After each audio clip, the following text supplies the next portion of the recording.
அப்படின்னு சொல்லி நம்மளை குறித்து யோசிச்சு கொண்டு இருக்கிறோம். நம்முடைய ரட்சிப்பு எப்படிப்பட்டது, நமக்கு என்ன வைக்கப்பட்டிருக்கிறது அப்படின்ற ஒரு உணர்வு இல்லாமல் இருக்கிறோம்.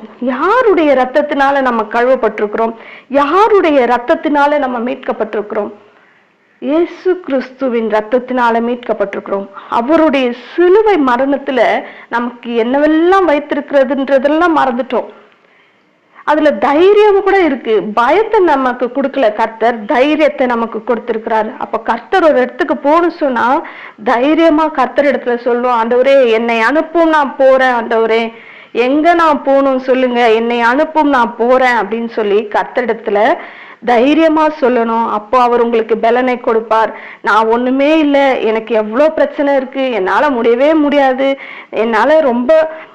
நான் ரொம்ப குறைச்சல் உள்ளவன், நான் தரித்திரத்துல இருக்கேன், நான் வெறுமையா இருக்கேன், எனக்கு நஷ்டமா இருக்கு,